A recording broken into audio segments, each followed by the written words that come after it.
নমস্কাৰ unscripted with আৰ্চিৰ এটা বিশেষ ভিডিঅ'লৈ আপোনালোক আটাইকে মই আৰ্চি বৰঠাকুৰে আদৰণি জনাইছোঁ। বিষয় এটাই চলি আছে এতিয়া আৰু সেই বিষয়টো আচলতে এনেকুৱা এটা বিষয় কিমান দিনলৈকে এইটো বিষয় চলি থাকিব আমি নাজানো। কাৰণ আমাৰ মাজৰ পৰা এনেকুৱা এজন মানুহ অসময়তে গুচি গ'ল যিজন মানুহ আমাৰ সত্তাত বিয়পি আছে। প্ৰজন্মৰ পিছত প্ৰজন্মলৈ যিজন মানুহক অসমীয়া ধাৰণ কৰিব, জুবিন গাৰ্গ। এই মানুহজনৰ এই অকাল যিটো আচলতে কিছুমান শব্দ ক'বলৈ একেবাৰে মনে নকয়, এই যে অসমতে গুচি গ'ল, কি যি কাৰণতে নহওক আমি এটাই কথা ক'ম, justice for Zubeen Garg. Justice ল'বলৈ তেওঁ নাহে, কিন্তু অসমীয়াৰ আটাইতকৈ মৰমৰ মানুহজনে ন্যায় পাবই লাগিব। আজি এনেকুৱা এজন মানুহৰ সৈতে কথা পাতিবলৈ ওলাইছোঁ। এতিয়ালৈকে মই যিমানকেইটা ভিডিঅ' আনস্ক্ৰিপ্টেড উইথ আৰ্চি কৰিলোঁ, প্ৰায় আটাইকেইটা ভিডিঅ'তে এই মানুহজনৰ প্ৰসংগ আহিছে। মোক অনুৰোধ কৰিছে, এখেতৰ সৈতে কথা পাতিবলৈ অনুৰোধ কৰিছে। আৰু সঁচা কথা ক'বলৈ গ'লে মই এই মানুহজনৰ সন্ধানত এতিয়া নহয়, আনস্ক্ৰিপ্টেড উইথ আৰ্চি যেতিয়া প্ৰথম আৰম্ভ কৰিছিলোঁ, মোৰ জীৱনসংগী সিদ্ধাৰ্থই কৈছিল উৎপল দাক ল'ব লাগিছিল, উৎপল দাক বিচাৰিব লাগিছিল। হয়, বিশিষ্ট সংগীতজ্ঞ, মুম্বাইস্থিত, বৰ্তমান মুম্বাইত থাকে তেখেত, উৎপল শৰ্মা ডাঙৰীয়া আজি মোৰ সৈতে আছে, দাদা বুলি কওঁ। উৎপল দাৰ সৈতে কথা পাতিবলৈ ওলাইছোঁ কাৰণ জুবিন গাৰ্গ নামৰ যিজন মানুহক আমি চিনি পাওঁ, সেই মানুহজনৰ যাত্ৰাৰ যিটো আৰম্ভণি, সেই মানুহজনে যে কৈছিল যাৰ দৰে তেওঁ হ'ব বিচাৰে, সেই মানুহজনৰ সৈতে কথা পাতিম। মুম্বাইৰ পৰা আমাৰ সৈতে আছে উৎপল শৰ্মা দাদা। দাদা, ৱেলকাম টু মাই শ্ব'। নমস্কাৰ। নমস্কাৰ। নমস্কাৰ। খুব সংবেদনশীল সময়, বিষয়টো সংবেদনশীল, কিন্তু কথাখিনি পাতিবই লাগিব। আমি এটা কথা গম পাইছিলোঁ যে জুবিন গাৰ্গে সৰুতে কৈছিল যে মই ফুকন দাৰ দৰে হ'বলৈ বিচাৰোঁ। উৎপল শৰ্মা দাদাৰ যিটো ঘৰুৱা নাম, সেই নামটোৰে মই ফুকন দাৰ দৰে হ'বলৈ বিচাৰোঁ। আৰু কোনোবা সময়ত আমি সেই তেতিয়াৰ জুবিন গাৰ্গৰ ফটো বা জুবিন গাৰ্গে ষ্টেজত কেনেকৈ গীটাৰখন বজায়, যেনেকুৱা ধৰণে দেখোঁ, আমি যেন কোনোবাখিনিত সেই মানুহজনৰ এটা যেন ৰূপ দেখা পাইছিলোঁ। ঠিক আপোনাৰ দৰে জুবিন গাৰ্গ আছিল, ঠিক আপোনাৰ দৰে। আৰু আপোনাৰ জুবিন গাৰ্গৰ সৈতে আছে তেজৰ সম্পৰ্ক আৰু তাৰ ঊৰ্ধত আত্মাৰ সম্পৰ্ক। মই কি প্ৰশ্ন সুধিম নাজানো, কিন্তু মই আপোনাৰ পৰা সেই সময়বিলাকৰ বিষয়ে জানিব বিচাৰিছোঁ।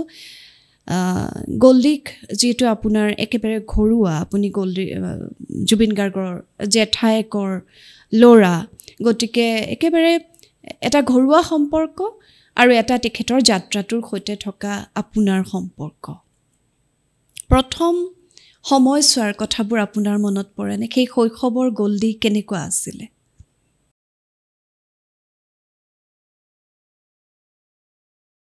বহুত কথা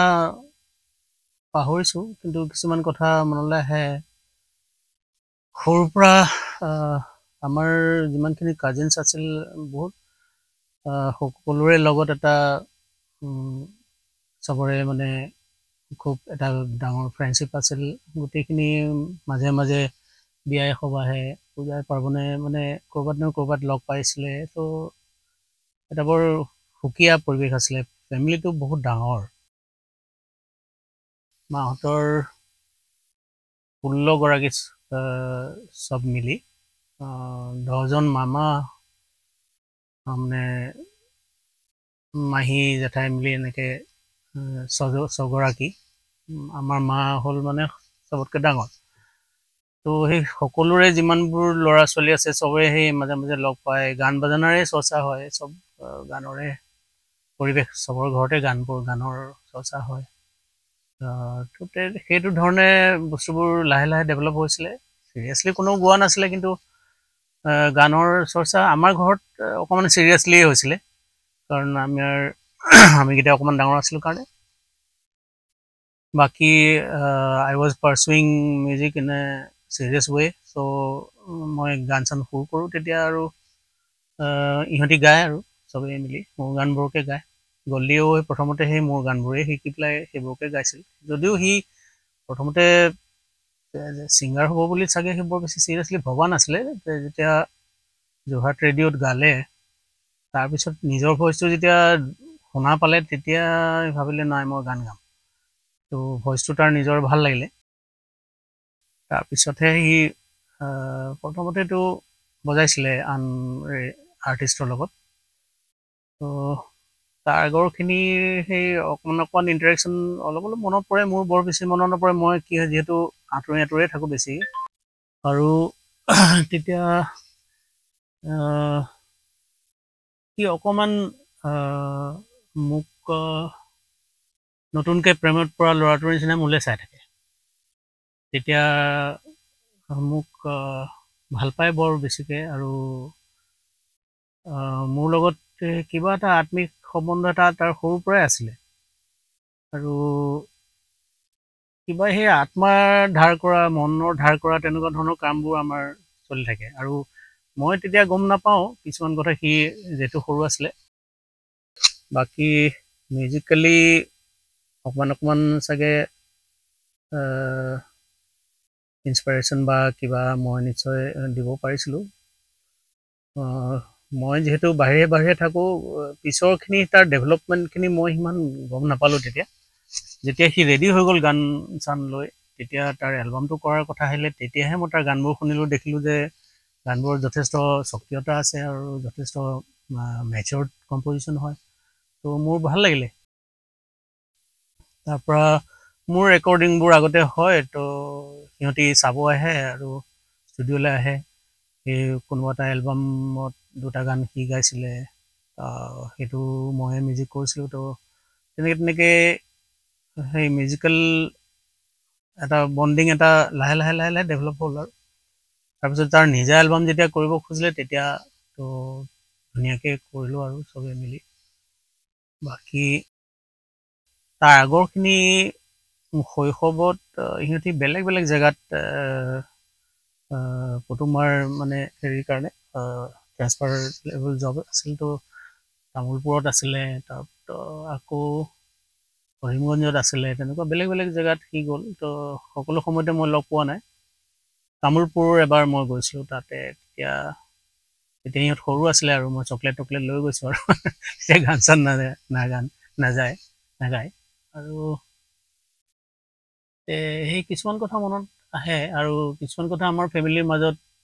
চৰ্চা চলি থাকে তেনেকৈ কিছুমান কথা গম পাওঁ তো সি সেই উৎপতীয়া আছিলে যিহেতু কিবা কিবি এনেকুৱা কাম কৰি থাকে যিবোৰ মানে সাধাৰণতে অন্য বাচ্ছাই নকৰে তো তাৰ স্বকীয়তাটো আৰু স্বাধীন চেতা মনটো মানে সেই তেতিয়াৰ পৰা তেনেকুৱাই আছিলে তো তেতিয়া সৰু ল'ৰা হোৱাৰ কাৰণে কিছুমান কথা অদ্ভুত লাগে কিন্তু ডাঙৰ হোৱাৰ পিছতো সি তেনেকুৱাই কিছুমান কাম কৰি থাকে এতিয়া ধৰি লওক উশাহটো দীঘল কৰিবৰ কাৰণে প্ৰাণায়াম কৰিব লাগে তো প্ৰাণায়ামৰ কথা সেই কিমান দেৰি উশাহটো বন্ধ কৰি থাকিব পাৰে সেইটো প্ৰমাণ কৰিবলৈ নাদত জাপ মাৰি দিবৰ দৰকাৰ নাই কিন্তু সি নাদত জাপ মাৰি দিয়ে আৰু ঘড়ী লৈ পেলাই কোনোবা এজনী কাজিনে মানে বা ভণ্টিয়ে ঘড়ী লৈ চাই থাকিব লাগিব কিমান দেৰি সি উশাহ নোলোৱাকৈ আছে তো তেনেকুৱা ধৰণৰ অদ্ভুত কাহিনী বহুত আছে তাৰ আৰু প্ৰেক্টিকেলি মই পোৱা নাই আমাৰ ফেমিলিৰ বাকী মানুহবোৰে জানে আৰু সেইবোৰ কথা বাকী তাৰ ডেভেলপমেণ্টটোত অকণমান হ'লেও মোৰ দ্বাৰা প্ৰভাৱিত হৈছিলেহি আৰু দেখিবলৈও মোৰ নিচিনা হোৱাৰ মন আছিলে তাৰপৰা মোৰ দীঘল চুলি তেতিয়া সিও চুলি দীঘল ৰাখে তেনেকুৱা সেই চুইট কিছুমান কথা আৰু সেইবোৰ মনত আহে এতিয়া তো বাকী তাৰ নিজা মনটো অকণমান বেলেগ আছিলে মোতকৈ আৰু বাকী তাৰ চ'ল লেভেলটো কমপ্লিটলি মোৰ নিচিনাই আছিলে বাকী যিখিনি তাৰ মনটো ডেভেলপ হৈছে সেইটো অকণমান বেলেগ আৰু হি ৱাজ মোৰ এক্সট্ৰভাৰ্ট তাৰ এটা মোৰ এক্সট্ৰভাৰ্ট মই বেছি ইণ্ট্ৰভাৰ্ট আৰু তাৰ সেই মানুহৰ প্ৰতি ভাল পোৱা আৰু মানুহক ভাল পোৱাৰ সেই গুণটো সেইটো অনুকৰণ কৰিবলগীয়া এটা তাৰ হেৰি আমি হঠাতে মানি খুলিব নোৱাৰোঁ সি চবৰ লগত মিলি যায় আৰু চবকে মানে নিজৰ মানুহ বুলিয়ে ভাবে সেইটো এটা ডাঙৰ মানে লক্ষণ এটা বিশাল মনৰ সেই মনটো সি ডেভেলপ কৰিছিলে আৰু সি বহুত ডাঙৰ হৈ যোৱাৰ পিছতো তাৰ মনটো সেইটো সলনি নহ'লে সি একেই থাকিলে আৰু তেনেকুৱা এতিয়াও একচুৱেলি তাৰ বিষয়ে নৰ্মেলি কথা পাতিব যে পাৰিছোঁ সেইটো এটা আচৰিতে কথা মই নিজক লৈও অকণমান আচৰিতে পাইছোঁ কিন্তু মোৰ ভিতৰত এটা সংহত মন আছে যিটোৰ কাৰণে মই মৃত্যুটোক কেনেকৈ ল'ব লাগে মই ভালকৈ জানো সৰুৰ পৰাই জানো বহুত কথা মৃত্যু দৰে স্বাভাৱিক আৰু একো নাই কিন্তু ল'বলৈ অসুবিধা হয় কাৰণ আমি মানুহজনক ভাল পাওঁ তো সেই ভাল পোৱা মানুহজনক এৰি থৈ যোৱাৰ কাৰণে আমাৰ কষ্ট হয় তো কিন্তু মৃত্যু হোৱাৰ সেই পিছৰ জগতখনৰ বিষয়ে আমি অন্ধ হৈ থকাৰ কাৰণে কিছুমান কথা বুজি নাপাওঁ তো সেইধৰণে সহজভাৱে ল'ব পৰা মোৰ এটা মন আছে কিন্তু গল্লিক লৈ সহজটো হ'ব নোৱাৰিম আৰু লাইফত কেতিয়াও কিন্তু এতিয়া তাক লৈ কথা পাতিবলগীয়া হৈছে এইটো এটা দুৰ্ভাগ্য তাকে বাকী কি ক'বা আৰু এই কথাখিনি আচলতে মানে আপোনাক কষ্ট দিবও বিচৰা নাই সেইকাৰণে সেই ভাল লগা সময়খিনিৰ কথা অকণমান বেছিকৈ পাতিব বিচাৰিছোঁ এই গোল গোল গান্ধী মাৰ্কা চশমা পিন্ধা জুবিন গাৰ্গ গল্ডি আপোনাৰ মৰমৰ গল্ডি কেনেকুৱা ধৰণৰ কথা পাতিছিল এই যে আপুনি কিছুমান কথা কৈছে যে উদ্ভট ধৰণৰ কাম কিছুমান কৰে যিবোৰ সৰু ল'ৰাই কৰিব যে নালাগে তাৰ বাহিৰতো আপোনাৰ সৈতে তেখেতৰ যিটো আপুনি কৈছে যে আত্মাৰ এটা সম্পৰ্ক আপুনি অনুভৱ কৰে সোল কানেকশ্যন এটা অনুভৱ কৰে কেনেকুৱা ধৰণৰ কথা আপোনালোকৰ মাজত হৈছিল বা সেই সৰুৰ পৰাই আপুনি কৈছে যে খুব বেছিকৈ আপুনি নাপালে হ'লেও যিখিনি সময়ত পাইছিলে আপোনালোকৰ মাজত অকণমান বয়সৰ দূৰত্ব আছিল যিহেতু আপুনি কেনেকুৱাকৈ তেওঁৰ মাজত তেওঁক দেখিছিলে বা কেনেকুৱাকৈ পাইছিলে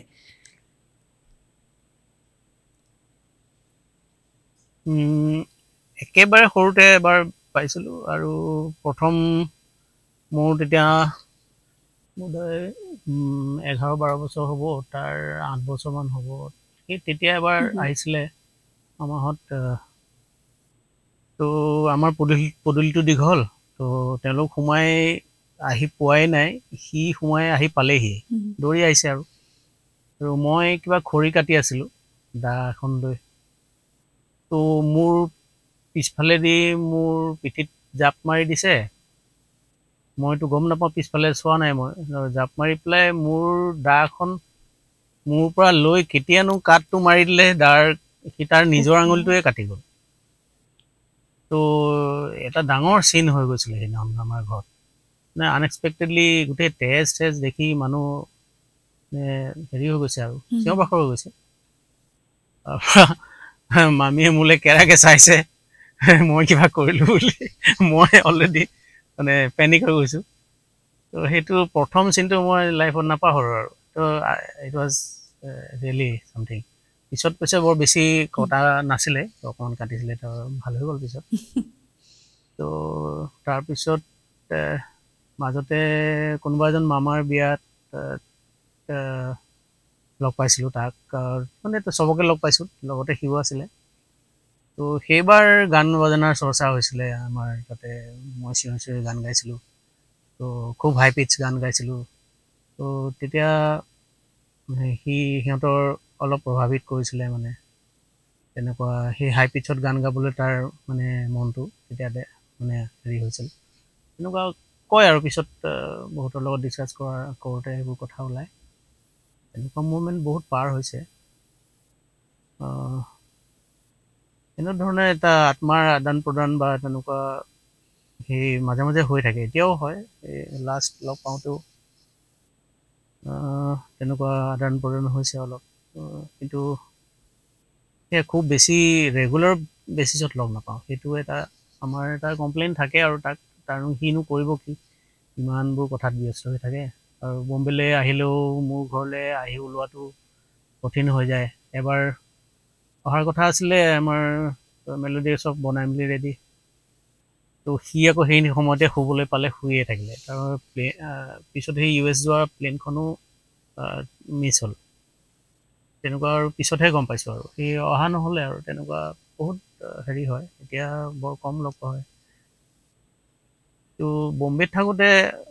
ওচৰা ওচৰিকৈ আমি আছিলোঁ যিহেতু মাজে মাজে খুবেই লগ পোৱা হৈছিলে খুব ৰেগুলাৰ বেচিছত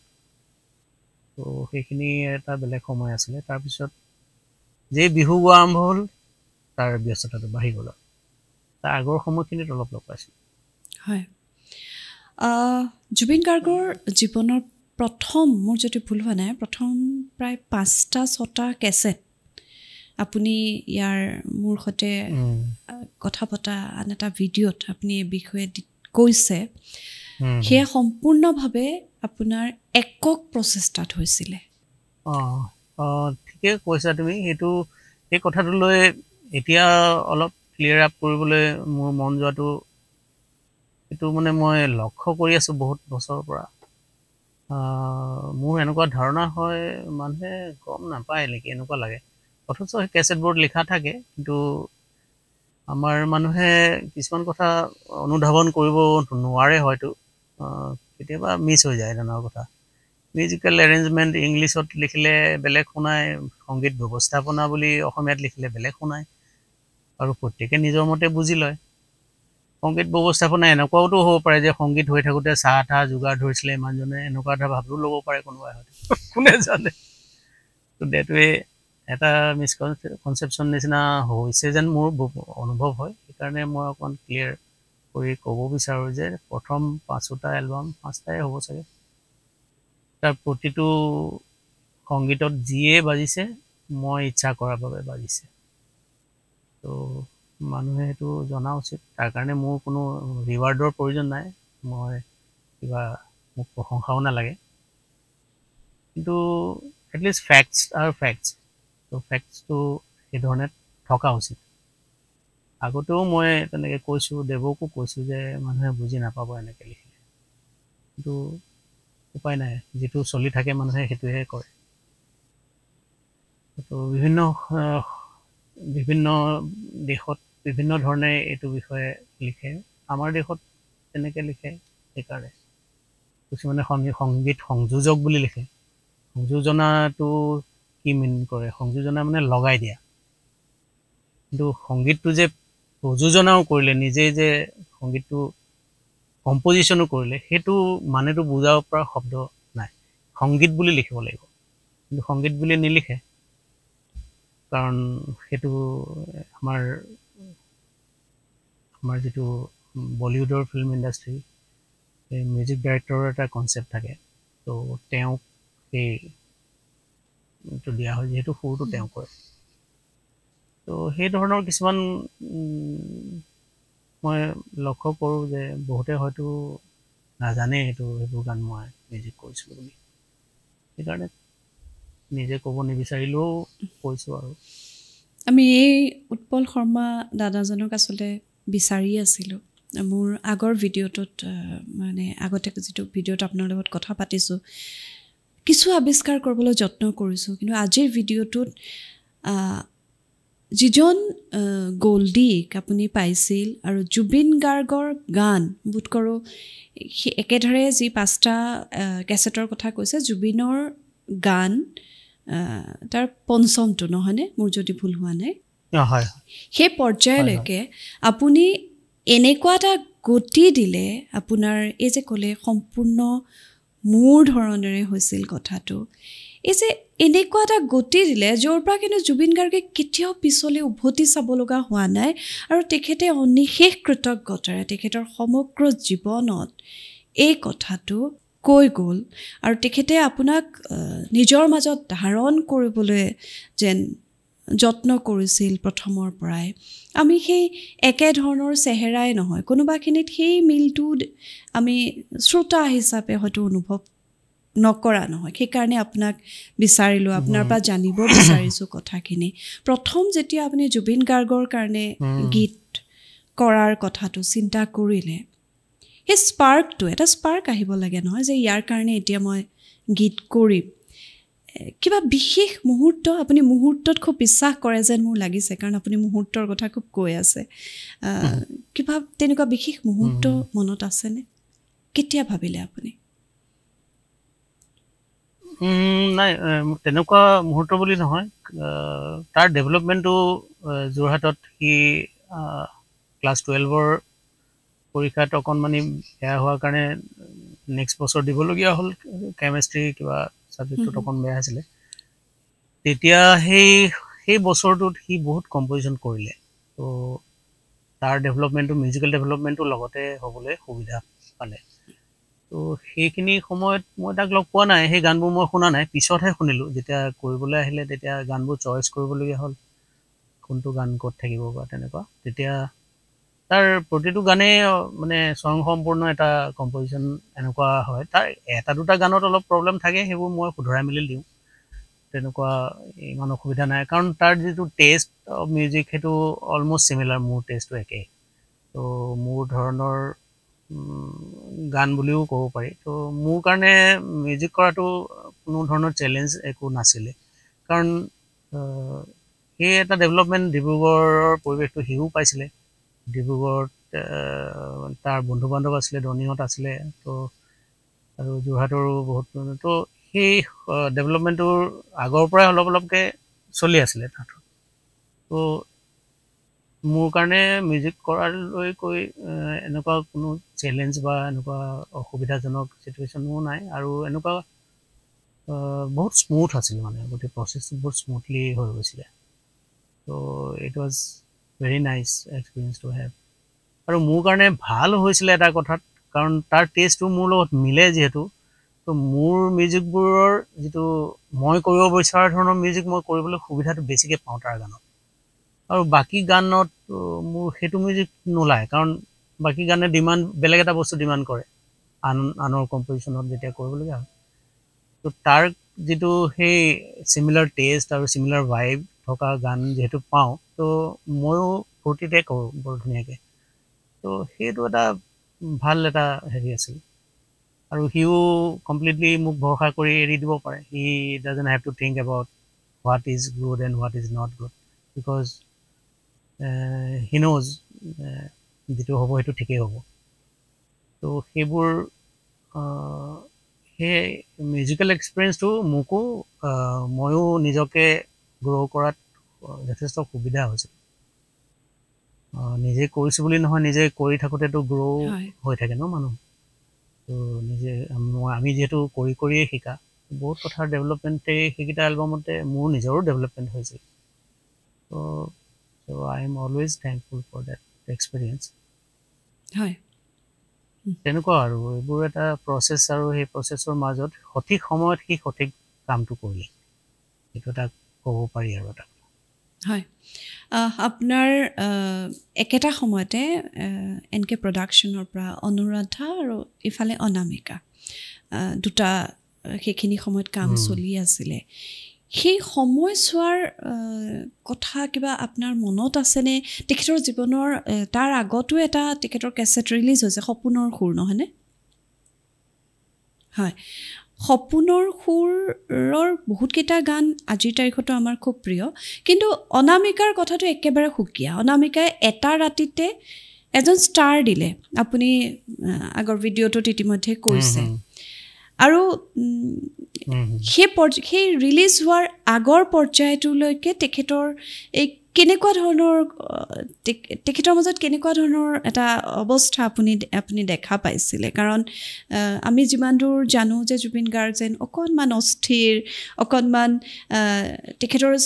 মানে লানি নিচিগা কিছুমান নতুন নতুন চিন্তা যেন তেওঁৰ মনলৈ আহি থাকে তেখেতৰ জীৱনৰ সেই অনামিকাক লৈ তেখেতৰ অনুভৱটো আপুনি কেনেকুৱাকৈ দেখিছিলে হয় তাৰ ভিতৰত এটা অস্থিৰতাটো আছিলে সেইটো ক্ৰিয়েটিভ অস্থিৰতা অন্য একো নাই আৰু আমি লগে লগে থাকোঁ কাৰণে কিছুমান বস্তু ৰাব অফ হৈ যায় ইটোৰ পৰা আৰু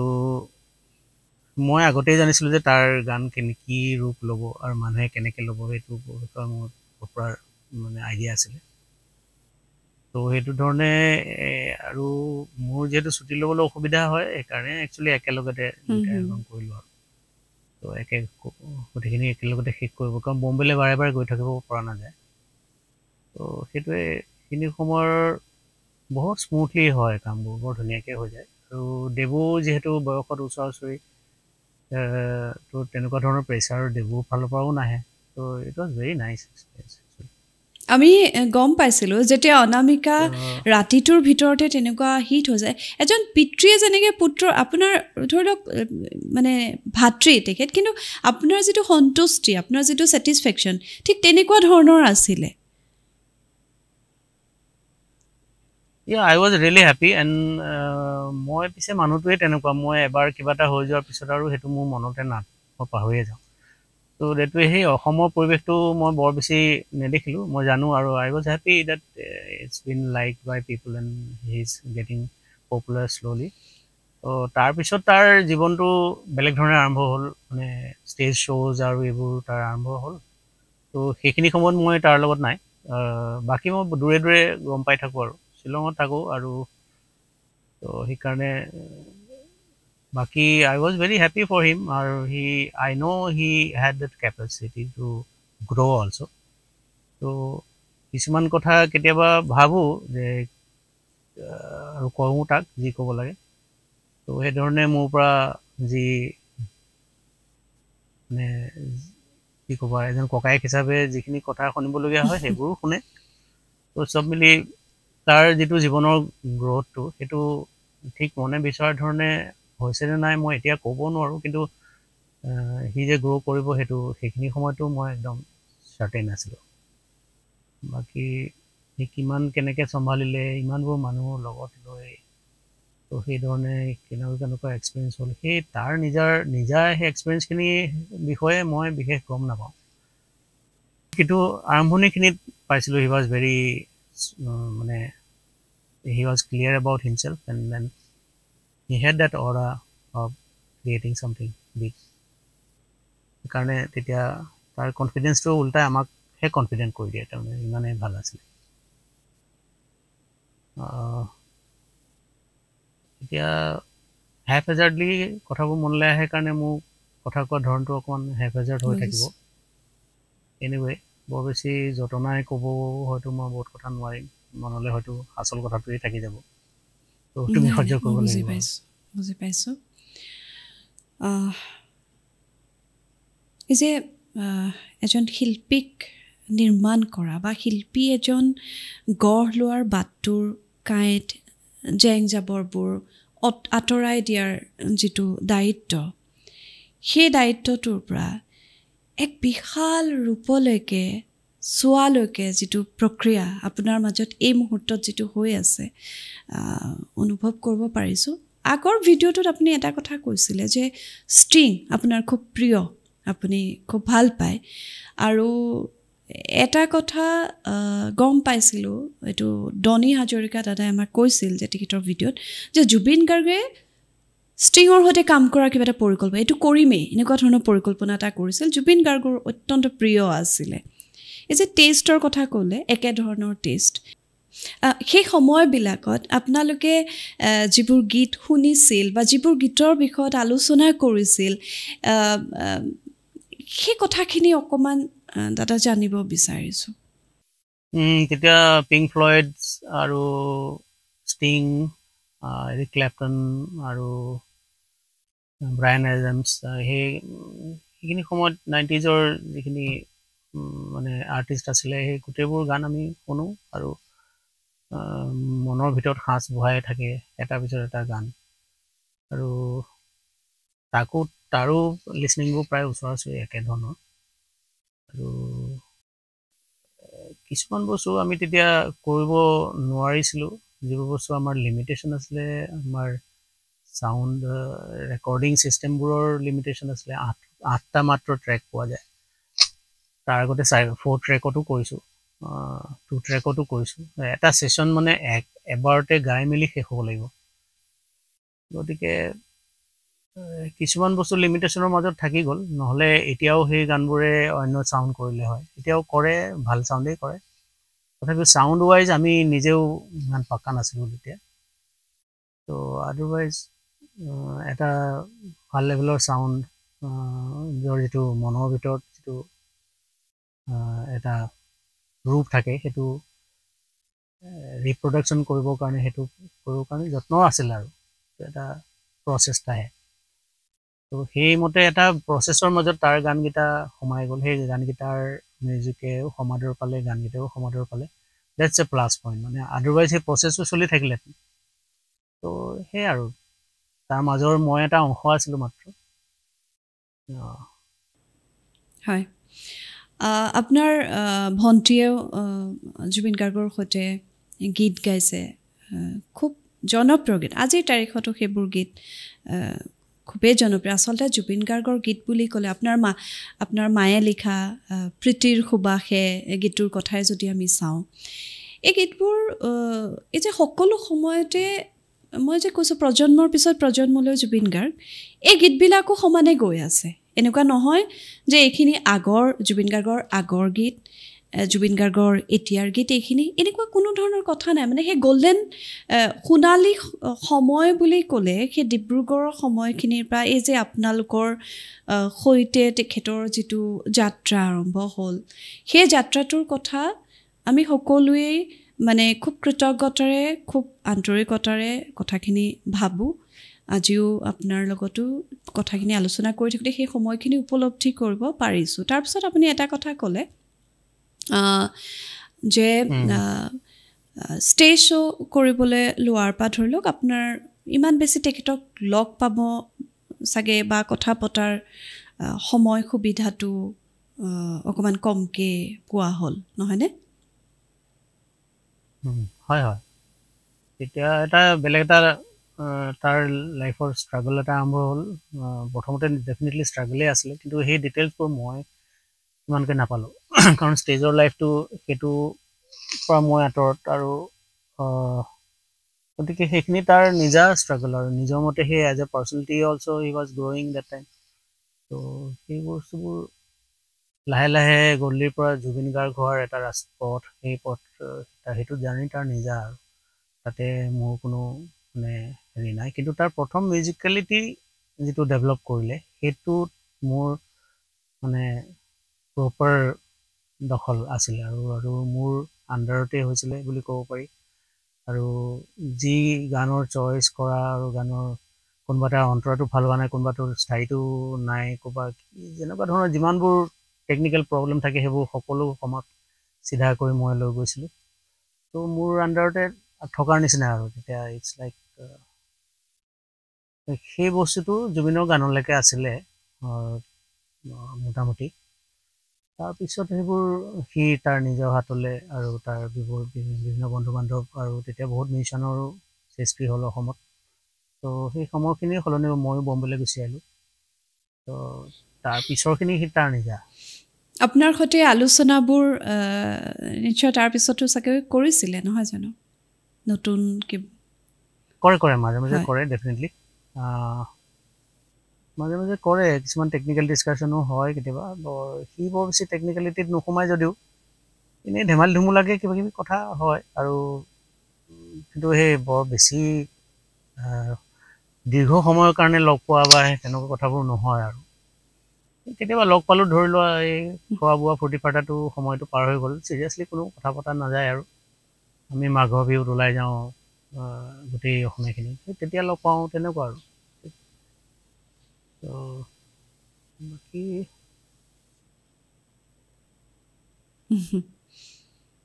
বহুত মানে কথা নপতাৰ এটা দীঘলীয়া সময় বুলিয়েই ক'ব লাগিব, কাৰণ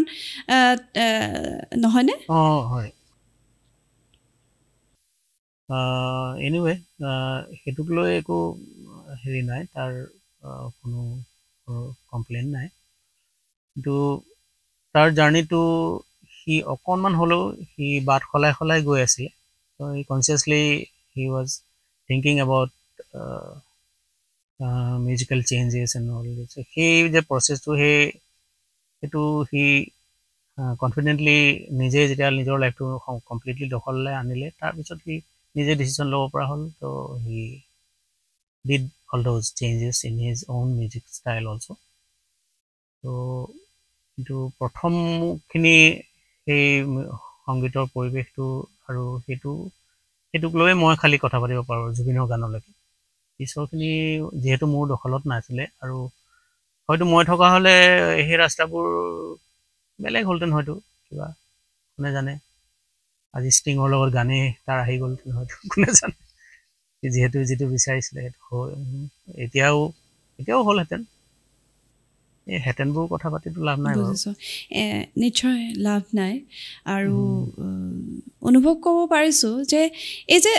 গঢ়োতাজনৰ মানে ভিতৰত কিবা এটা সপোন থাকে আৰু জুবিন গাৰ্গ আছিল ইমান মুক্ত চিন্তাৰ এজন মানুহ আৰু আপুনি কৈছে অত্যন্ত আত্মবিশ্বাসী আছিল তেখেতৰ আত্মবিশ্বাসে আপোনালোককো আত্মবিশ্বাসী হ'বলৈ বহুত সময়ত মানে সাহস দিছিল আপোনাৰ কথাৰে মই কৈছোঁ একদম আমি তেতিয়া তাৰ যিটো মুক্ত মনটো সেইটোহে শিকিবলগীয়া চবৰ কাৰণে সি যে বান্ধোনত নাথাকে যে সি মুক্ত বুলি কয় নিজকে সি সঁচাকৈ মুক্ত মানে বহুত বহুত কিবা কিবিৰ পৰা মুক্ত আমি যদিও মই ক্লিয়াৰলি গম পাওঁ যে সেইটো ক'ৰ পৰা আহিছে তাৰ তো সেই একেটা ৰাস্তাইদি ময়ো আহি আছিলোঁ কিন্তু মই কমপ্লিটলি মুক্ত নাছিলোঁ তো ডেট লেফটিজ বেণ্ড অফ মাইণ্ড সেইবোৰ বস্তু মই কেৰি কৰি অনা এই লগুণ চিঙা সেইবোৰ চব সেইবোৰ সেইটো কি ক'ব সেইবোৰ ময়ো তেনেকুৱাই আছিলোঁ তো কিন্তু মই তথাপিও কমপ্লিটলি মুক্ত নাছিলোঁ মই ইমানেই মুক্ত নাছিলোঁ যে মই লাভ ছং গোৱাটো মানে মই পচন্দ কৰা নাছিলোঁ আমি ইমান বেছি প্ৰভাৱিত আছিলোঁ সেইখিনি সময়ত ইডিঅ'লজিকেল বেকগ্ৰাউণ্ডটো তেনেকুৱা আছিলে আমি গণসংগীত গাইছিলোঁ তো লাভ ছং গাই দিলে আমাৰ লগৰকেইটাই বা কি ক'ব তেনেকুৱা ধৰণৰ এটা অদ্ভুত সংকীৰ্ণতা এটা আছিল মনত তো সেই বস্তুবোৰৰ পৰা এটলিষ্ট মুক্ত আছিলে গ'লি তো মই পিছতহে লাহে লাহে মানে প্ৰেমৰ গান বুলি ক'লে যিটো বুজায় তেনেকুৱা ধৰণৰ গান মই কৰিব পৰা হ'লোঁ বা লিখিব পৰা হ'লোঁ গাব পৰা হ'লোঁ আদাৰৱাইজ প্ৰথমতেতো আমি ডিব্ৰুগড়ত সেইটো পৰিৱেশ নাছিলে আৰু বিপ্লৱী গান আৰু গণসংগীত জ্যোতি ৰাভাৰ গান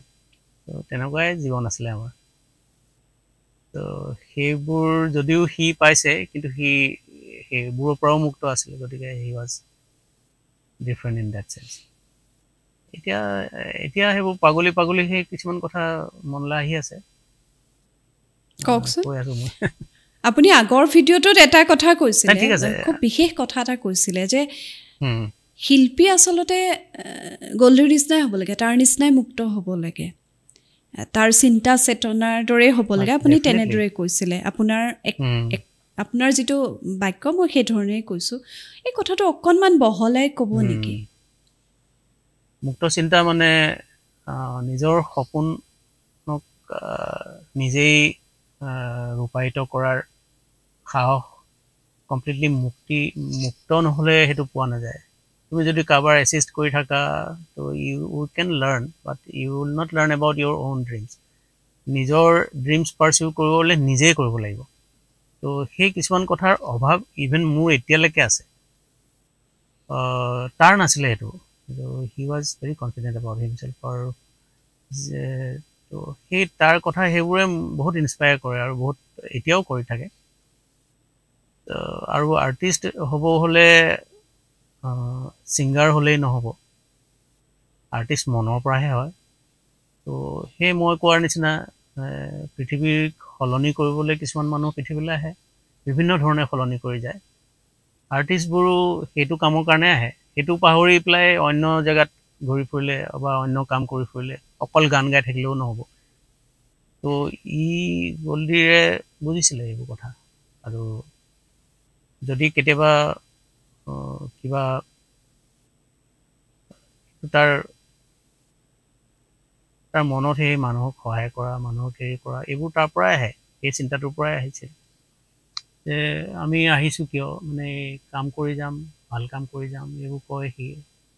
আৰু যিবোৰ কথা কয় সেইবোৰ চব মিলি যায়। সি এনেই নকয় আৰু কেতিয়াও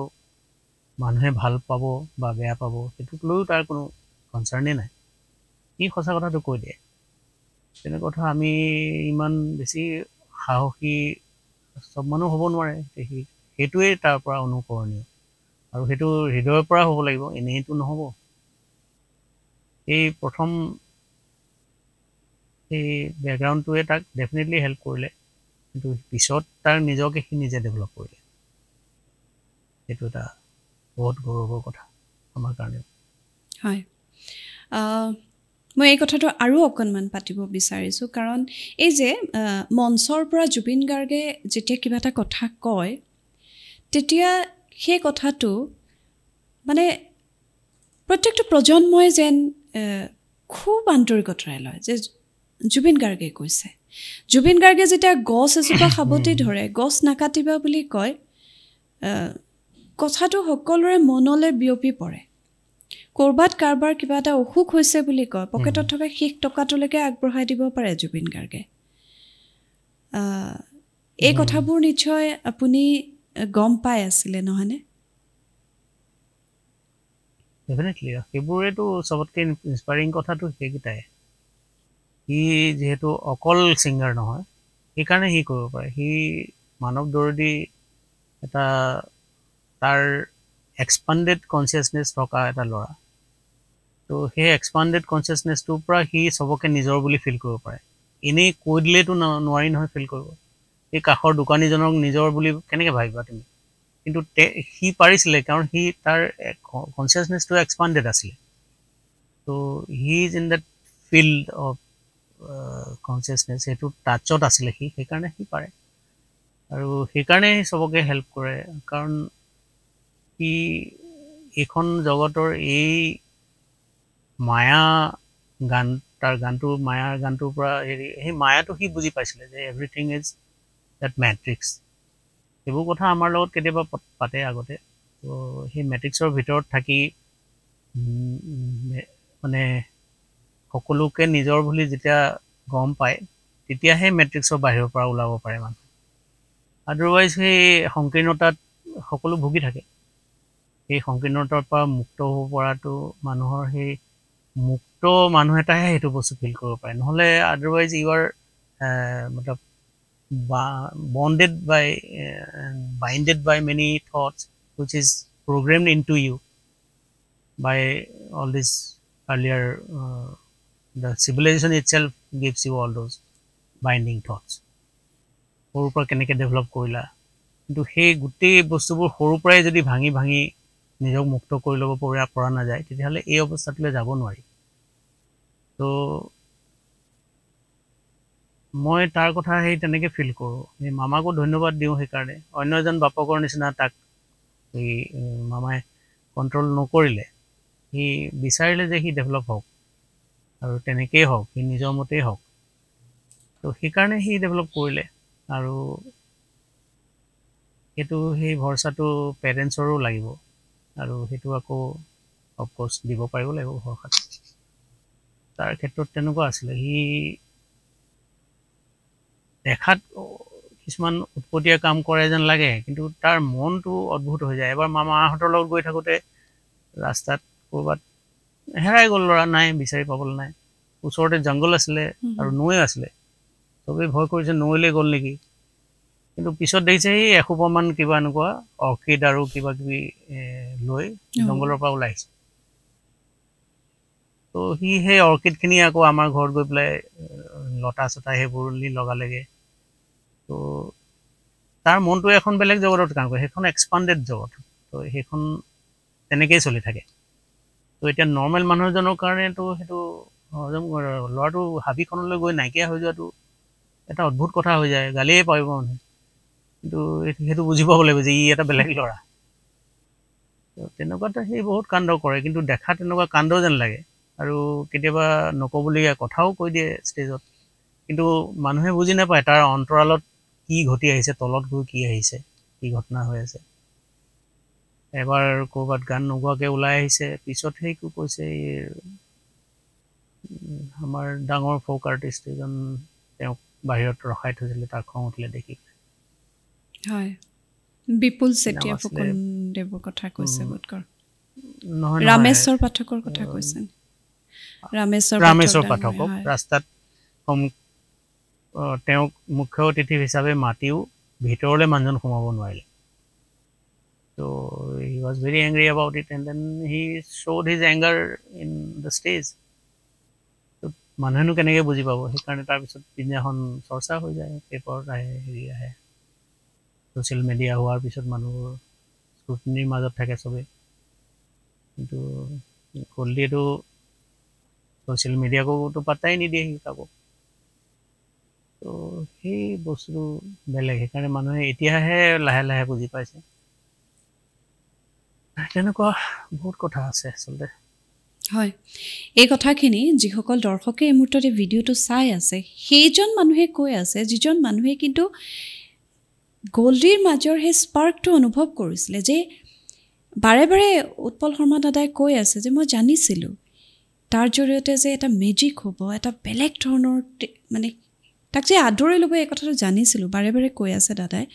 আৰু তেখেতে কৈ আছে আমি কিমান জাজমেণ্টেল হৈ চালোঁ, কত সময়ত আমাৰ মানুহে আমি জুবিন গাৰ্গক এটা জাজমেণ্টেল দৃষ্টিভংগীৰে চালোঁ। আৰু এই কথাকেইটা শুনকচোন, সঁচাকৈয়ে লোকসংগীতৰ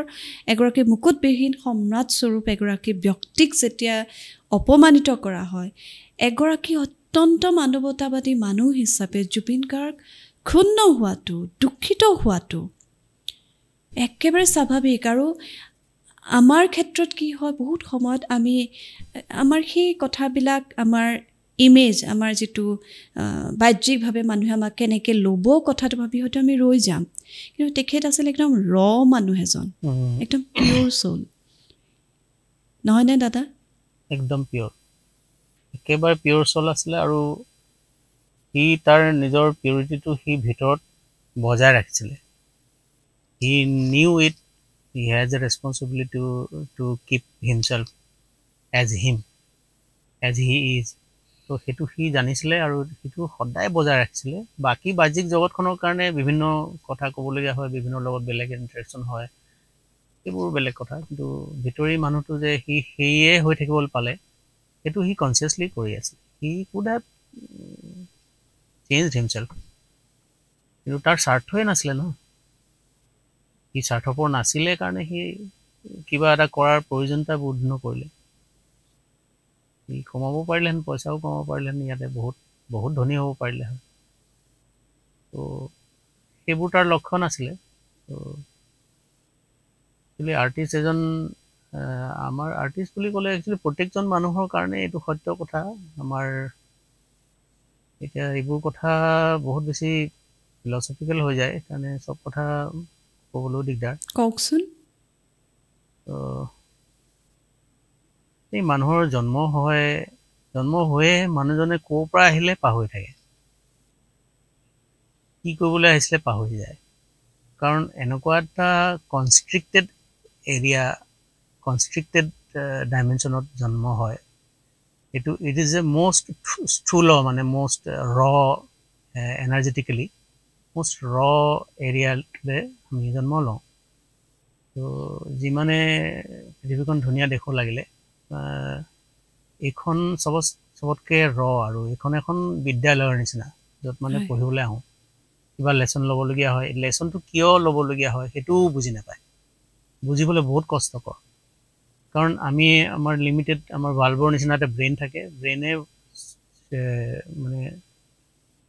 ফিল্টাৰ আউট কৰি আমাক যিমানখিনি দেখিবলৈ অসুবিধা হয় সিমানখিনি আমাক দেখুৱায়। আমাৰ চকুটোৱে সিমানখিনি এটা এৰিয়া দেখা পায়, ভিজিবিলিটি আমাৰ সিমানেই। তো আমি লাইটটোকো তাৰ পূৰ্ণ ৰূপত আমি দেখাই নাপাওঁ, কাণেৰে 20 কিলোহাৰ্টজ অনলি। তো তাৰ বাকী শব্দ আমি শুনা নাপাওঁ। চ' সেইধৰণে গোটেই আমাৰ যিটো পাৰচেপশ্যন, গোটেই এজ এ মানুহ, আমি আমাৰ এজ এ শৰীৰ, আমাক যিখিনি লিমিটেশ্যন দিছে, আমাৰ মেণ্টেলিও সিমানেই লিমিটেশ্যন দিছে। We can grow' up to one level. যেনেকৈ ব্ৰেইন আমাৰ মাত্ৰ দুটা আছে, লেফ্ট হেমিস্ফিয়াৰ আৰু right hemisphere. Third brain develop হ'বলৈ আছেই এতিয়াও তো আমাৰ বেলেঞ্চটো আমি কৰিবই নোৱাৰোঁ কেতিয়াও থাকি যায় চব কথা তো সেই ধৰণৰ এটা জেগাত আহি পেলাই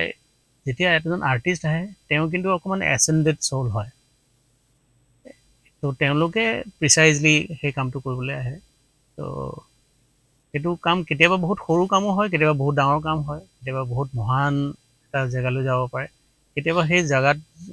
যাবলগীয়া দৰকাৰ নাথাকে কাৰোবাক দুষাৰ কথা পাতিলেও কামটো শেষ হৈ যায় তেনেকুৱাও হয় সেইটো ধৰণে বিভিন্ন দায়িত্ব ল'বলৈ মানুহ আহে কিন্তু আহি পেলাই আকৌ ইয়াত আহি পেলাই আকৌ এখন নতুন হিষ্ট্ৰী লৈ পেলাই আকৌ উভতি যায় সেইখন হিষ্ট্ৰী আকৌ চফা কৰিবৰ কাৰণে ৰং চং আঁতৰাবৰ কাৰণে আকৌ আহিবলগীয়া হয় সব মিলি ইটছ এ প্ৰচেছ এতিয়া সেই প্ৰচেছটোৰ মাজত যেতিয়া সেই প্ৰচেছবোৰ অলমষ্ট শেষ হৈ যায় সেইটো পৰ্যায়লৈ যেতিয়া যায় তেতিয়া মানুহবোৰ গল্লিহঁতৰ নিচিনা মানুহৰ জন্ম তেতিয়া হয় তো কাইণ্ড অফ এন এচেণ্ডেড কেতিয়াবা এচেণ্ডেড মাষ্টাৰ্ছবোৰে জন্ম লয় তো মানুহক স্পিৰিচুৱেলি ইনক্লাইন কৰিবৰ কাৰণে আৰু কেতিয়াবা এনেকুৱা মানুহৰে জন্ম লয় যি দেখাত এচেণ্ডেড মাষ্টাৰ যেন লাগে তেওঁ এই যিটো লুপ জন্মচক্ৰৰ যিটো লুপ সেই লুপটোত আমাক সংলিষ্ট কৰি ৰাখিবৰ কাৰণে তেওঁলোকৰ জন্ম হয় even the death is also' not free from the matrix it's all in loop that matrix আমি ক্ৰছ কৰিবৰ কাৰণে ডেথটো শেষ নহয় ত' it's a very big deep kind of an দৰ্শন কি বুলি ক'বা নহয়নে এইটো বহুত বিশাল হয় এইটো পাবলৈ বৰ দিগদাৰ ঢুকি পাবলৈ কিন্তু অভাৰঅল বহুত ষ্টাডি কৰি মই অকণ কথা যি গম পালোঁ তাতে গম পাওঁ যে কথা পাতিলে গম পোৱা যায় যেন কোন কাৰ লেভেলৰ হয় কোন কিমান পিয়'ৰ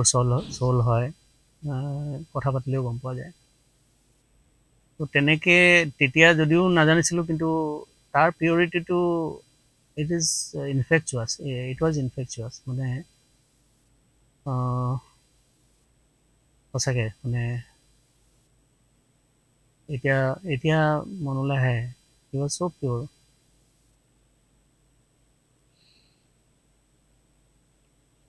সি তাৰ ভিতৰত থকা পোহৰ সি চবকে বিলায় সেই পোহৰ ল'ব নোৱাৰে কোনেও থাকি যায় তো ভাইব্ৰেশ্যনেলি চিমিলাৰ লেভেলত থাকিলে even you can't absorb that light হয় কেতিয়াবা পিছৰ ফাললৈ নিজৰ মনৰ কথা কেতিয়াবা আপোনাৰ লগত পাতিছিলনে একান্ত ব্যক্তিগত কথা এটা সুধিছোঁ দেই আপোনাক কেতিয়াবা তেখেতে আপুনি যি ধৰণে কথাখিনি কৈ আছে কেতিয়াবা তেখেতে কেনেদৰে অনুভৱ কৰিছিলে এই যে মানুহৰ তেখেতক লৈ যিটো এটা দুৰন্ত হাবিয়াস এবাৰ জুবিন গাৰ্গক চাব এবাৰ জুবিন গাৰ্গৰ ওচৰত থিয় দিব এনেকুৱা যিটো কথা তাৰপিছত আকৌ একেটা সময়তে তেখেতে জীৱনত এইটো পাইছে যে থকা নসৰকাকৈ মানুহে তেখেতৰ বিষয়ত কৈছে লিখিছে এনেকুৱা পৰিৱেশো তেখেতে পাইছে তাৰ মাজতো তেখেতৰ দৰেই থাকিলে আপুনি যিটো কৈছে যে কেতিয়াও সলনি হোৱা নাই যেনেকুৱা তেনেকৈয়ে থাকিলে কেতিয়াবা এই কথাবোৰ তেখেতৰ মনৰ কিবা কথা আপোনাৰ সৈতে আলোচনা কৰিছিল নে কিবা কৈছিল নে লাষ্ট টাইম লগ পাওঁতে খালি মোক এইটো কথা ক'লে যে তাৰ জীৱন চক্ৰটোত মানে এই যে মানুহক হেল্প কৰাৰ যিটো প্ৰচেছটো সেইটো অকণমান ডাঙৰ হৈ গ'ল বুলি ক'লে এইটো এটা সাঙুৰ খাই গ'ল মোৰ লগত মানে এই 3 ঘণ্টামান মোৰ ইয়ালৈ ষ্টুডিঅ'লৈ সোমাবলৈ সময় লাগিল তো এইটো সাঙুৰ খাই গ'লোঁ আৰু বুজিছা এইটো চলাই থাকিব লাগিব এইটো ৰখাব নোৱাৰোঁ মানে সেই ৱাজ ইনটু ইট অলছ' তো সেইটো এটা নতুন এড অন হ'ল সি ক'লে মোক বাকী actually he was always happy ন চ' তাৰ সি কমপ্লেইনিং নেচাৰটো তাৰ নাছিলে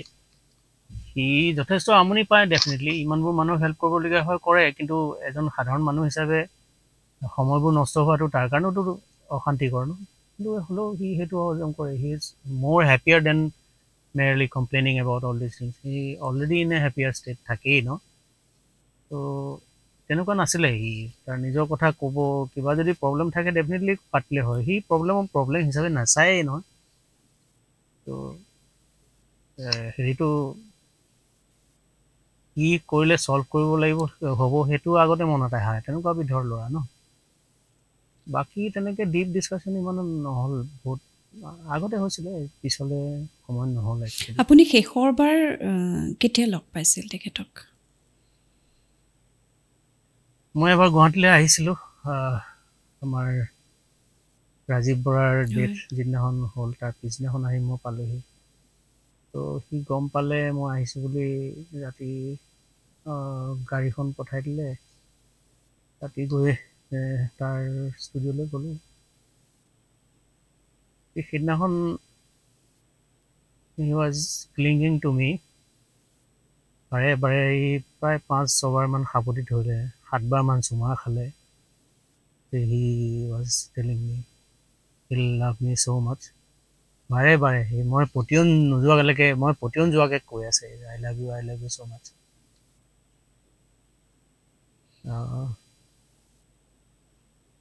বাকী মিউজিকৰ কথা হ'ল অলপ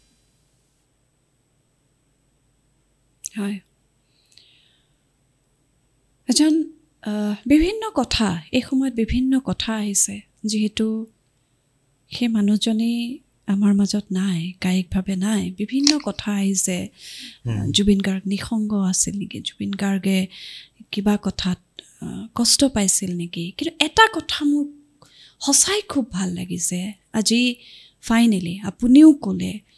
ইয়াৰ গতিগন্তদা দনিদা সকলোৱে এটা কথা কৈছিল যে অলৱেজ হেপী আপুনিও সেই কথাটোৱে ক'লে তাৰ কিবা প্ৰব্লেম থাকিলে কষ্ট পালে সেই 5 মিনিটৰ কাৰণে আৰু যদি কিবা হৈছেও পিছলৈ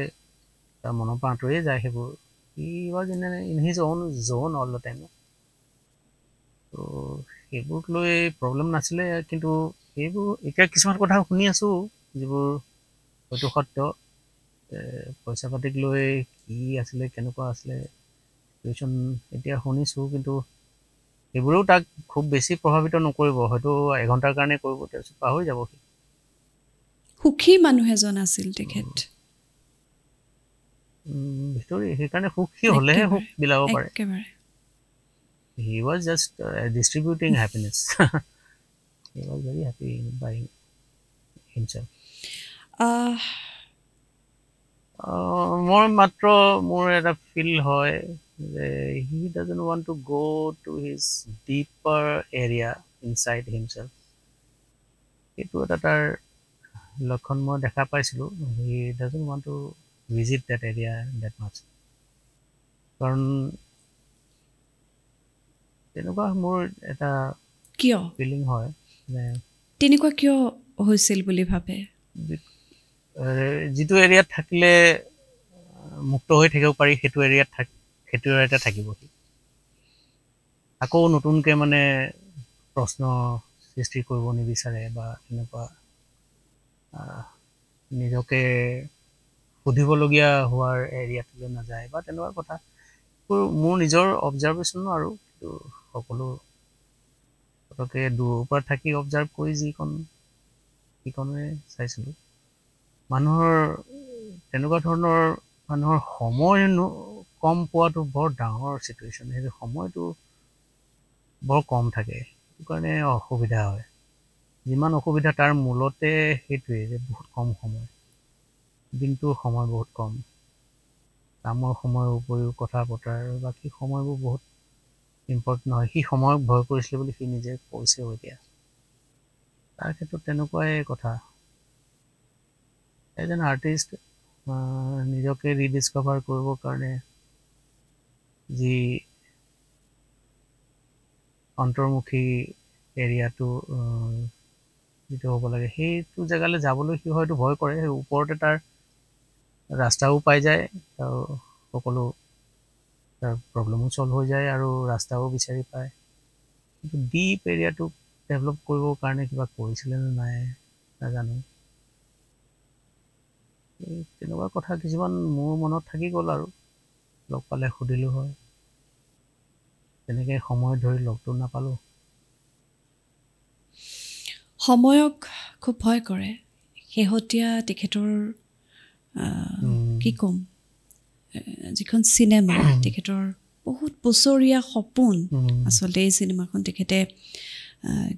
এখন নিজে লিখি চিঠিও সকলো দৰ্শকলে দি থৈ গৈছে আৰু সেই চিনেমাখনত তেখেতে এই কথাটো কৈছে যে সময়ক ভয় কৰে। আপুনি চিনেমাখন চালেনে? মই চালোঁ সেইদিনাখন। জুবিন গাৰ্গৰ অভিনয় জীৱনৰ আমি শ্ৰেষ্ঠ অভিনয় বুলি ক'লে যিবোৰ কথা দেখোঁ তেখেতক মুনীন বৰুৱা ডাঙৰীয়াই বৰ বেলেগকৈ আৱিষ্কাৰ কৰিছিল দীনবন্ধুৰ যিটো চৰিত্ৰ। ঠিক সেইদৰে এমনিৰামৰ মন যায়ত যিজন জুবিন গাৰ্গক আমি পাইছিলোঁ কিবা এটা দিবলৈ বিচাৰে তেখেতে অসমীয়া চিনেমাক এনেকুৱা এটা গতি দিবলৈ বিচাৰিছে যিটো এতিয়া হৈছে ক'তো ঠাই নাই কিমান দিনলৈকে চব বুক হৈ আছে। এই যিটো জয় যাত্ৰা এই যিটো এটা সাংঘাতিক ধৰণৰ ঢৌ মানে বেলেগ ধৰণে আহিছে এইটো তেখেতে মানে মানুহৰ মৃত্যুৱেও যে মানুহক কিমান বিশাল কৰি তুলিব পাৰে মানুহৰ ব্যাপ্তি কিমানলৈ থাকিব পাৰে সেইটো মৃত্যুৰ পিছতহে যেন মানুহে বেছিকৈ উপলব্ধি কৰিছে। ৰৈ ৰৈ বিনালে চাই আপুনি কি ভাবি কি অনুভৱ কৰিলে বাৰু? বহুত প্ৰশ্ন আহিছে আচলতে দৰ্শক হিচাপে আমাৰ মনলৈ। আপুনি কি ভাবিলে?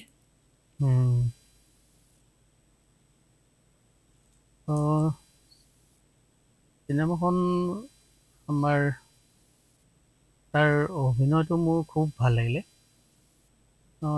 আগৰ পৰা মই অকণমান ক্ৰিটিকেল আছিলোঁ তাৰ অভিনয়ক লৈ। এইবাৰ মই তাৰ অভিনয়ত একো খুঁত বিচাৰি নাপালোঁ আৰু অভাৰঅল অলমষ্ট নিজৰ কথা কোৱা দি ক'লে ষ্টৰিটোত তাৰ নিজা লাইফটোৰ কথা কোৱাৰ নিচিনাও লাগে কিন্তু কিছুমান কথা তাৰ লগত ৰিজনেট কৰিছে তাৰ লাইফটোৰ লগত ৰিজনেট কৰিছে আৰু কেতিয়াবা কিছুমান কথা ভাবিও আচৰিত লাগে নে কেনেকৈ সি কৈছিলে যে কোনোবা এটা ইণ্টাৰভিউত এতিয়া কান্দিব নালাগে যা ৰৈ ৰৈ বিনালে চাই পেলাই কান্দিবি মানে কান্দিবলৈতো ফিল্মখনত কান্দিবলগীয়া বৰ বেছি একো নাছিলে কিয় সি কান্দাৰ কথা ক'লে ফিল্মখনৰ ষ্টৰিটোতো বহুত বেছি শেষৰ ফালে দুখ লগা বা এনেকুৱা ধৰণৰ কাহিনীয়ে নহয় but he was telling two that everybody will cry এই কিছুমান কথা অলপ প্ৰফেটিক যেন লাগে তাৰ মুখেদি ওলাই যায় কেতিয়াবা ধেমালিতে ওলাই যায় কিন্তু সঁচা কথাটো ওলাই যায় কেতিয়াবা বিচাৰ কৰিলে অদ্ভুত লাগে সেই কথাবোৰে মনত এতিয়া পাগলিয়ে থাকোঁ আৰু পাগলিয়ে আছোঁ চিনেমাখন খুব মন দি চোৱা নহ'লে মানে সেই আৰু it was very disturbing to see him the last time anyway এই মৃত্যুটো এটা শিল্প জীৱনৰ কঠিন শিলত কটা এটা নিৰ্লোভ ভাস্কৰ্য নিৰ্লোভ ভাস্কৰ্য এই হিৰুবতৰ কথাৰে তাৰ লাইফটো তেনেকুৱাই হ'ল মই ভাবোঁ এই তাৰ মৃত্যুৱে দেখালে এখন নতুন নিৰ্লোভ ভাস্কৰ্য মানুহৰ মনে মনে মানুহৰ ছাবকনচিয়াছত এই ভাস্কৰ্য সদায় থাকিব he will never die he will remain হয় প্ৰজন্মৰ পিছত প্ৰজন্মলৈ থাকিব তাৰ ছবিখন অঁকা থাকিব ছবিখন অঁকা থাকিব মানুহৰ মনত সুধিব নালাগে যদিও নাজানো আপুনি কষ্ট দিবলৈ সোধা নাই প্ৰথম যেতিয়া আপুনি খবৰটো পাইছিল তাৰ আগলৈকে আমি নিজে জুবিন গাৰ্গৰ যিবোৰ দেখিছোঁ তেওঁৰ গোটেই কেছেটসমূহৰ যিটো সংগ্ৰহ এটা হৈছে সেইটো উদ্বোধন কৰিছে তাৰ দুদিন আগত বোধ কৰোঁ তাৰ বিভিন্ন ধৰণৰ সামাজিক মানে হেৰিয়াত তেখেতক দেখিছোঁ মিডিয়াৰ জৰিয়তে দেখিছোঁ ধুনীয়াকৈ হাঁহি ফূৰ্তি কৰি যেতিয়া এয়াৰপৰ্টৰ কিছুমান আজিকালি ৰিলছ হিচাপত আহে সেইবিলাকো দেখিছোঁ আৰু হঠাৎ যেতিয়া খবৰটো আহিলে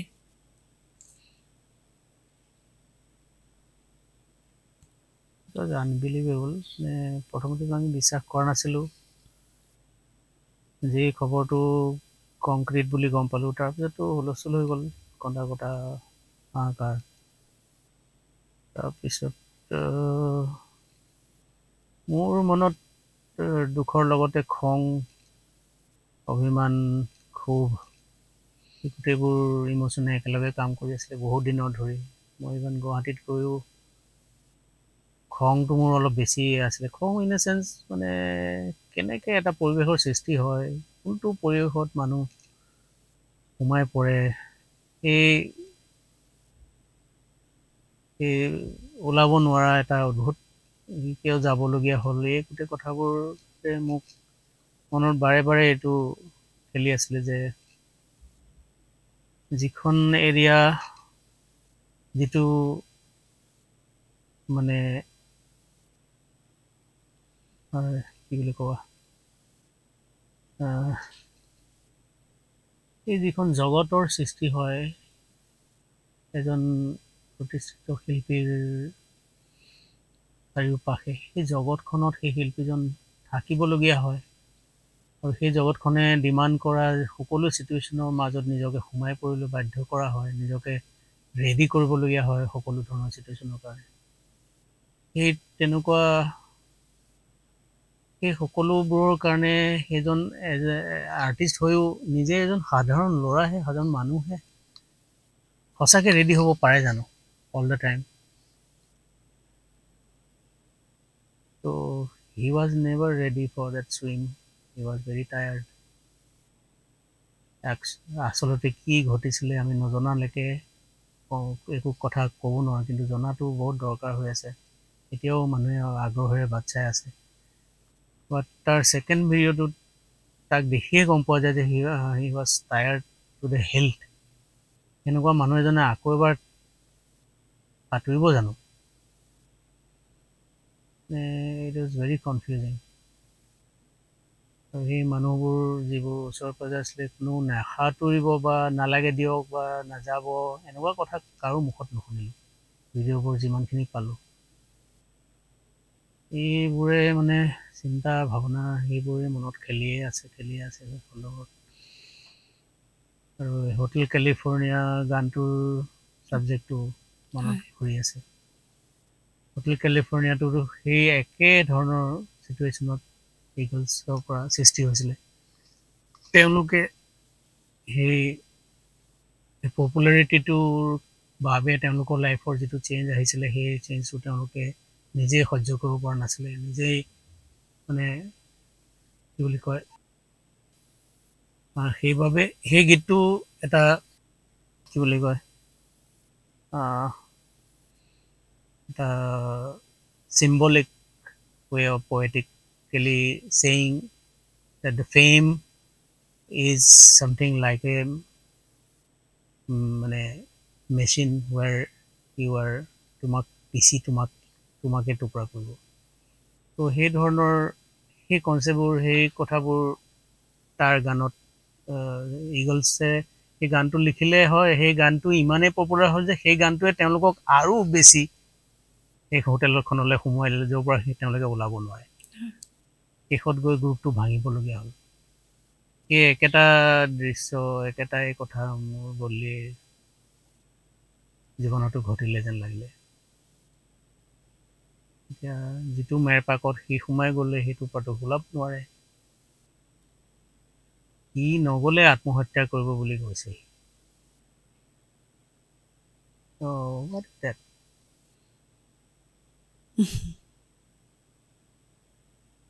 জানে সি নিজৰ মনৰ পৰা জানে আত্মহত্যাটো নকৰে কৈছেহে পৃথিৱীখন একো সলনি নহয় কাৰোবাৰ ব্যৱসায় লোকচান হ'ব কিন্তু সেইটো ইমান ডাঙৰ হৈ যায় যে মানে সেইবোৰে এডন মায়া বুলি ক'ব পাৰি এইবোৰ কি বুলি ক'বা যে মানে ভাষা নাই মই শব্দ বিচাৰি পোৱা নাই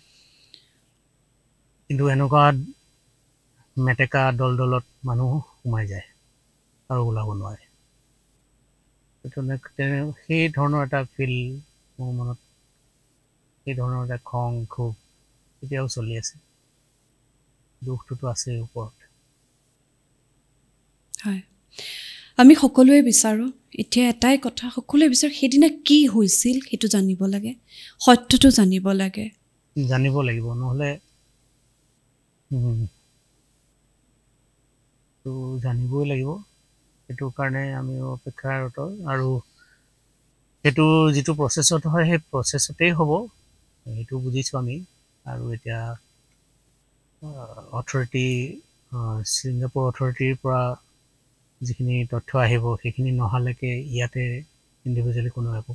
শেষ কৰিব নোৱাৰে এই প্ৰচেছটো। সেইখিনি আহক, তাৰপিছত কি হয় দেখা যাব। এতিয়া ইয়াৰ পিছত কি উৎপল দা? এতিয়া একো মনলৈ অহা নাই। তাৰপিছত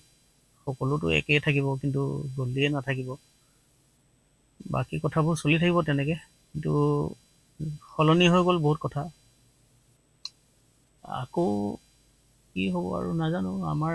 আমি থকালৈকেতো এনেকুৱা আৰ্টিষ্ট আৰু দেখিবলৈ নাপাওঁ। সেইটো একদম খাটাং কথা। মানুহে গানটো ভাল পায়ে থাকিব, আৰু কোনোবা ছিংগাৰ আহিব আৰু গান হ'ব, বিভিন্ন ধৰণৰ গান ভাল পাব। তো সেইখন জগত থাকিব আৰু তাৰ গানবোৰ থাকি যাব, বিকজ এতিয়া ডিজিটেল যুগ, এতিয়া হেৰাই যোৱাৰ সম্ভাৱনা নাই। তো he will remain as a song, as a singer, as a artist. হয়, হয়তো আপুনি এনেকুৱা এটা মানসিক অৱস্থাটো নাই, কিন্তু আমি আশা কৰিম আপোনাৰ পৰা পৰামৰ্শ থাকক যে সেই মানুহজনৰ সত্তাটোক লৈ আমি কি কৰিব পাৰোঁ।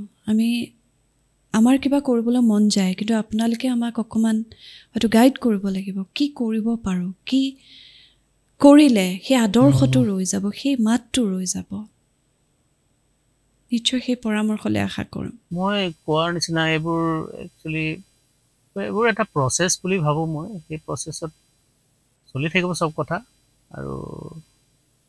বিভিন্ন ধৰণৰ সাম্যতা, বিভিন্ন এনমেলিজ এইবোৰ ছ'চাইটিত থাকিব। তাৰ মাজত কিছুমানে সঠিকভাৱে প্ৰভাৱিত হ'ব, কিছুমানে সঠিকভাৱে নহ'ব। এই প্ৰচেষ্টাক বুলি নহয়, এনেকুৱা কি এজ এ পাৰ্চন মানে তাক ভালকৈ বুজিব চেষ্টা কৰিলে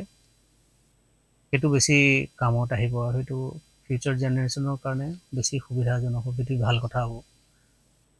আৰু তাৰ সৃষ্টিখিনিৰ উপৰিও মানে তাৰ এজ এ পাৰ্চন সি কেনেকুৱা আছিলে, সেই কথাটো ভালকৈ ডিছকাছ হোৱা উচিত। তো আৰু সেইবোৰ হ'ব নিশ্চয়, বহুতে কৰি আছে, এতিয়া বহুতে লিখা মেলাও কৰিছে। সেইটো এখন পৃথিৱীৰ সৃষ্টি হ'ব, তাত মানুহে যি ইণ্টাৰেষ্ট, আৰু সেইমতে সকলোৱে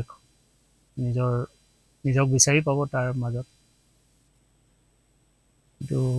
মূল কথা হ'লে মানুহটো নাই আৰু। হয়, আপোনাক ধন্যবাদ জনাইছোঁ দাদা। মই অনুভৱ কৰিছোঁ বহুত কষ্ট হৈছে আপোনাৰ কথাখিনি কওঁতে, কিন্তু আমি আপোনাৰ পৰা জানিবই বিচাৰোঁ।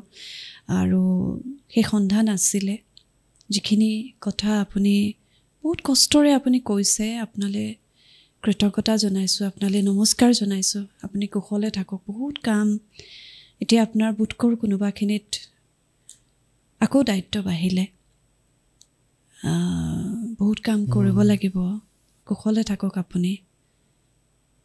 ধন্যবাদ জনাইছোঁ আপোনালৈ। ধন্যবাদ।